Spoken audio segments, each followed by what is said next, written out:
Hi. Greetings from Wisdom Lord Raphael. Before we start, please hit the subscribe button and hit the notification icon and don't miss any contents. This is the light novel of that time I got reincarnated as a slime. If you haven't watched previous video, I will leave the link on the description box, or you can click here. Let's start. This is Tensura Light Novel Volume 16. Tensura Light Novel. Volume 16. The End of the Game. Epilogue. Guy Crimson. We meet Velzard and Rudra. As promised, Guy began to live out his days as a demon lord. To relieve his boredom, he kept watch over the large settlements that were beginning to pop up around the region. Eventually, they became villages, and the villages gathered and grew into nations. It was a poor civilization compared to the super civilization of the past, but the magic and technology that had been passed down in secret were recreated, and it developed at a reasonably fast pace. It was interesting to see how humans worked. Before long, a number of nations were born, and once again, small-scale skirmishes began to take place. Guy wondered if he should take action, but instead of worrying about it, he decided to just do it. As a warning, he wiped out any country he saw. People feared Guy as a visible threat, the demon lord. In response to this threat, they cultivated a spirit of unity. That's fine. As long as it doesn't get on my nerves, I won't destroy you.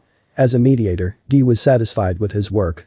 In the meantime, Misery and Rain had taken control of a great power with their men. They defeated the local gods, demons, and magians, and steadily gained recognition. Misery also began to infiltrate human society and engage in espionage. By scrutinizing the information he obtained, he was able to uncover those who needed to be purged. The purpose was to create a sense of tension in human society by instilling a moderate level of fear. The demon lord was established as a system. In this way, there was nothing for Guy to do. He wandered the world and enjoyed fighting at will. Even Veldanava's followers, the Seven Seraphim, had difficulty in subduing the giants. The battle against Ivorage, the world-destroying dragon commissioned by Veldanava, was also a pleasure. His fighting instincts were fierce, much to Guy's satisfaction. There were problems, though. They were so close in strength that they had to fight for 3 months. Moreover, he eventually escaped to the other world. Also, as a result of Guy's rampage, the land had become a wasteland as far as the eye could see. He had learned a valuable lesson: next time you get serious, you need to think about where you're fighting. Guy looked over the continent from above. Then he spotted a castle that looked familiar to him. It was the imperial castle of the Super Magic Empire, the place where Guy had been summoned to this world. Thinking that this was some kind of destiny, Guy decided to make the castle his home. Rain quickly dispatched her men to create a livable environment. With the help of magic, the castle was rebuilt in no time at all. And then, a white dragon challenged Guy. It was a beautiful dragon with blue diamond eyes. He didn't know what she misunderstood, but her first words were belligerent. "My brother may approve of you, but I don't." And then she attacked Guy. Guy had learned his lesson from before and understood how to choose his battles depending on the strength of his opponent. Nevertheless, the dragon sent a blizzard of ice and snow above the castle. At this point, there was no time to worry about the damage. Those who survived had already evacuated, and the castle could always be rebuilt. Rain and her subordinates would have a difficult time, but that didn't matter to Guy. Guy was frustrated because Ivorage, the world-destroying dragon, had escaped. With the appearance of a new enemy, he was in a high mood. Wanting to have some fun, Guy took his opponent seriously.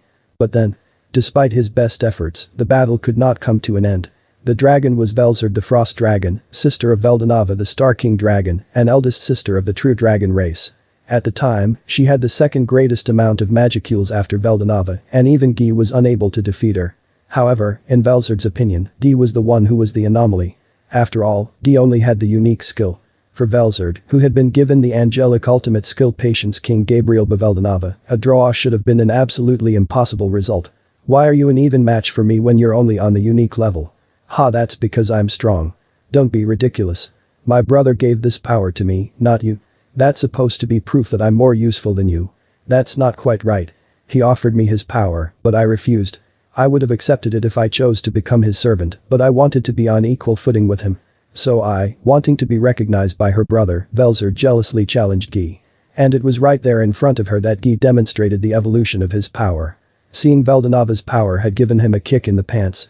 And now, through the fight with Velzard, he understood just what an ultimate skill was. "This is how I'm going to get to the ultimate level through my own strength." And at that moment, The unique skill pride evolved into the ultimate skill pride King Lucifer. When Velzard saw this, she was speechless. Well, I guess that's why my brother likes you so much. In that case, I'll keep watching to see how far you'll take yourself, right up until the end. It seems that Velzard's real purpose was to test Guy. It was unclear whether he passed or not, but the two of them had been moving forward together ever since. That was how Guy and Velzard met. After 3 days and 3 nights of fighting, even the Earth's axis had shifted. But this time, Guy had made exquisite changes. The permafrost, which had been uninhabitable until now, had been turned into a land of everlasting spring. In its place, the continent Guy had chosen as his base had become an uninhabitable frozen ground. Well, I guess that's acceptable. That's great, Guy-sama. There should be no problem. There was some damage to mankind as well, but with all nations working together to deal with a natural disaster, casualties were kept to a minimum. For the people who lived there, it was a disaster. But to Guy, it was nothing more than a laughing matter. As for Rain and Misery, as long as Guy was happy, they were happy. Guy's castle, which had been covered with ice in the aftermath of the battle, had turned out to be beautiful. That's nice. Let's keep it as a memento. Then I'll take care of it. I can at least help you with this. The temperature in the surrounding area dropped to an extreme level due to the demonic energy leaking from the Velzard. From then on, the castle had become too frigid for the weak to invade. Living in the castle, Velzard's dragon form was inconvenient. When Guy pointed this out, Velzard easily transformed into human form. In her adult form, Velzard had complete control over her Yauki, but instead, she chose to maintain a slightly younger form.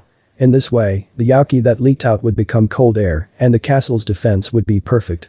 Although, there was no one who would attack the castle in the extreme cold, where not even monsters could easily survive. How about this? Well, it's good, though it's not my style. Geez. You're so mean. Velzard complained outwardly, but deep down, she was actually quite fond of Guy. Deep in her heart, she secretly vowed that one day she would win Guy over with her charm. Hundreds of years had passed. The days had been unchanging, but one day was different than usual. Guy, bored out of his mind, had a visitor.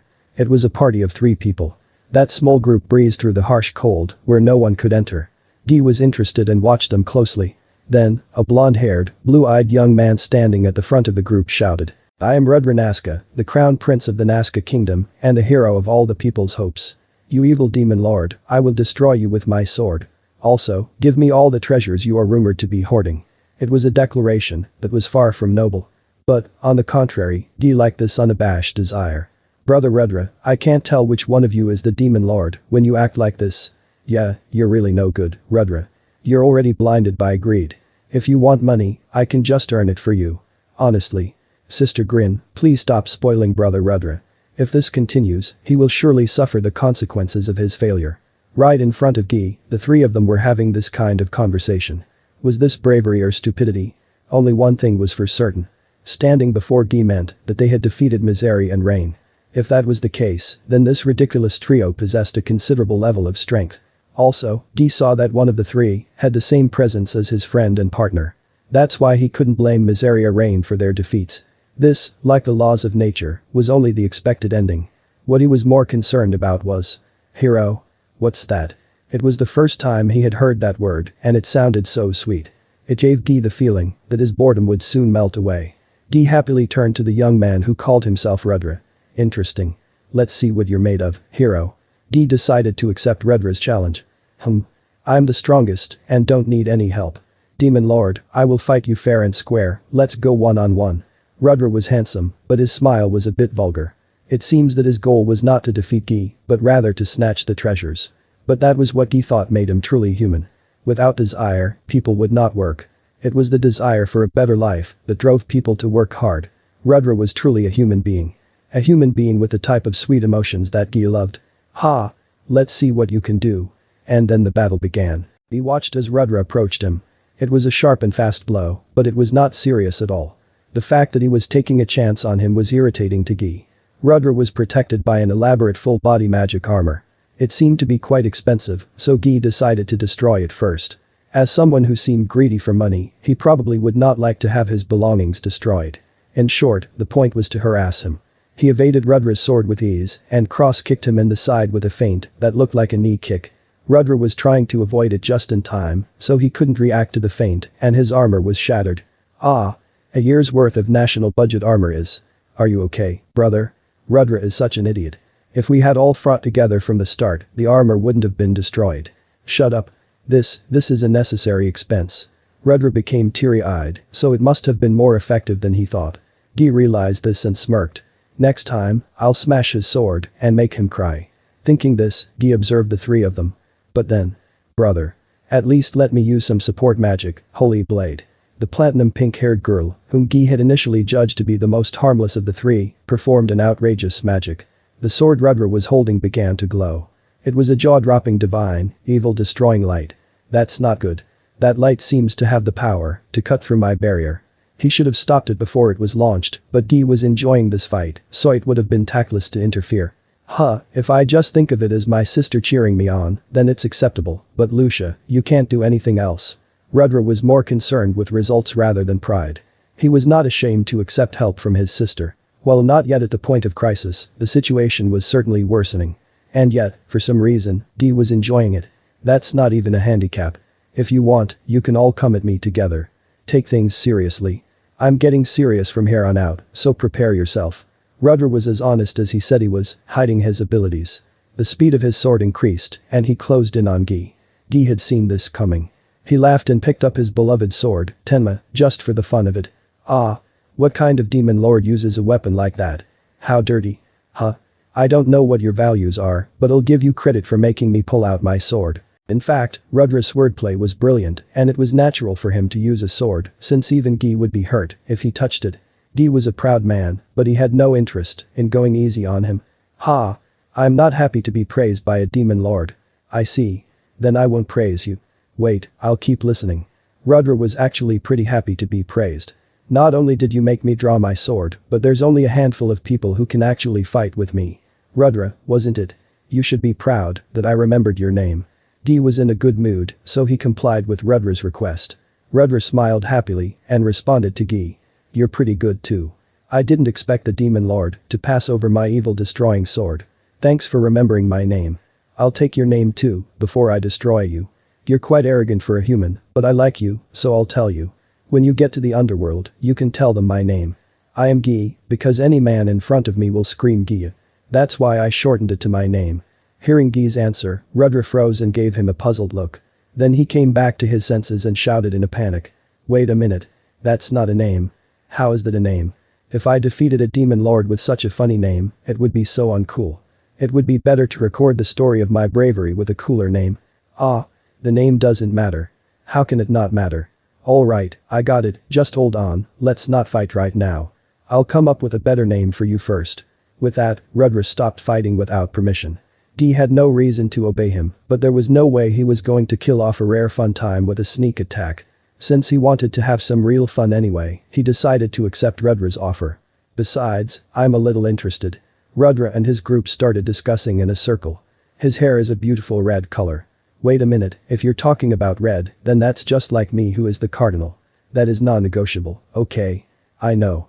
I mean, you're obsessed in a weird way. Your hair color is blue. It's not because of that. Oh, yeah. I remember. You don't know much about women, do you? Sister-in-law Grin will abandon you if you keep acting like that. No way. Don't worry, Rudra. I will never abandon you. Right? Then I'm relieved. Anyway, I'll give him another red, crimson. How's that? You don't mind, do you? Yeah, I'm fine with that. I don't have a problem with it either, but are you sure? Is it really okay to have a demon lord be named by a hero? The people might be worried that you have become so familiar with each other. It's okay. No one is watching, and if we don't tell them, then they won't know. It wasn't Guy's place to interfere, but Rudra seemed to have a rather sloppy personality. It was enough to make Guy realize that, and he became more worried the more he listened. Did you get your story straight? Oh, I've kept you waiting. As of today, your name will be Guy Crimson. Thus, the demon lord Guy Crimson was born. As a side note, the moment the name was said, Rudra lost consciousness. It was obviously taboo to name a monster, but he selfishly decided that it would be fine, because he was a demon lord. Instead of magicules, Rudra's spiritual power was greatly depleted, and he wandered between life and death. Needless to say, Rudra's sister Lucia and his lover Velgrand, the Scorched Dragon, were very angry with him after he woke up. And so, the showdown with Guy was lost. This was the moment when the strange fate of Guy and Rudra was born. That's all for today, hope you guys enjoy it. Please check my other videos. Don't forget to like, share, subscribe and hit the notification icon. And don't miss any updates. Thank you for watching.